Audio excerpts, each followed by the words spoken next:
Good day. It is Saturday, July the 8th, and June statistics of Toronto market are out, and I am going to share the stat sheet with you after this, and you will see that the prices are still having 20.9% increase comparing to year-to-date prices in 2016. However, looking at June stats alone, you will see that the unit sales was down 37%, and the prices were up 6.7%. There was the price average in June was $793,000. And the inventory is back to a healthy level of 19,000 or so. The recent adjustment in sales volume and additional inventory was actually needed to avoid the likelihood of a catastrophic market collapse. It was good for the market. It is important to reflect on the long-term value in order to provide the proper context for our real estate market. And I wanted to bring to your attention that the average home price in June 2015 was $639,000, and that was the record price at that time. So $639,000 versus $793,000, which is this year in June. We'll see that we had 24% price increase in the matter of 2 years. That is an incredible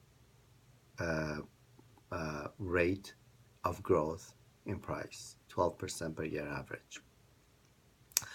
Now that we have looked at the numbers, I would just like to share a bit with you about what I am experiencing being an active agent in Toronto area.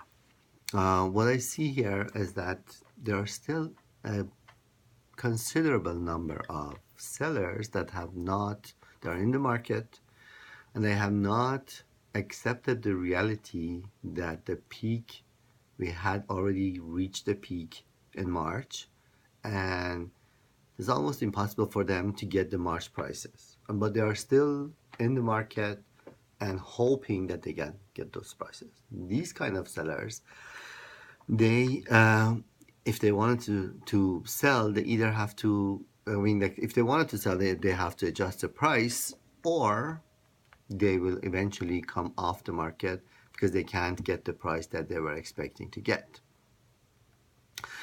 And it is hard to judge with having these kind of sellers. It's hard to judge the real inventory in the market to say that this is the reality of the inventory. In other words, it's hard to say that the percentage of these sellers, what percentage of these sellers are serious about selling at the market price. So until these guys finalize their decision, either get off the market or adjust their price and sell their homes, we can't tell exactly how real is our inventory. It's 19,000, which was last month, June. Well, let's remember that fundamentals such as low interest rates, even though there's a possibility of a small hike in interest rates, it's a possibility, it's not for sure, even though it's that, but still the interest is pretty low. The continuing job growth and the growth of the population in Ontario, especially in Toronto, continues to drive the need and demand for the housing. Residential real estate is not for short-term speculation. It is a long-term equity creation, and on top of that, it's your home. This is where you live. This is your own home.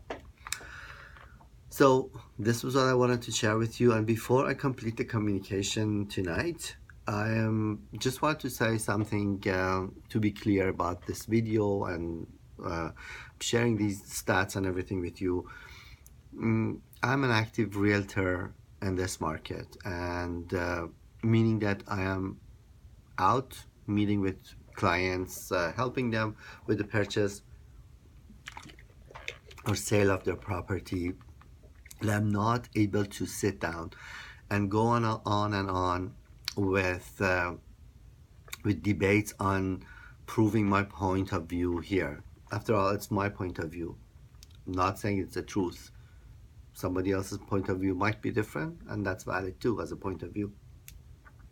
So if you like to discuss the market conditions in details, or if you like to know if it's a good time for you to sell specifically with your conditions or to buy, I'm more than happy to sit down with you and discuss that in details. Just drop me a line or call me at 416-629-9720, and I look forward to hearing from you soon. Have a great day.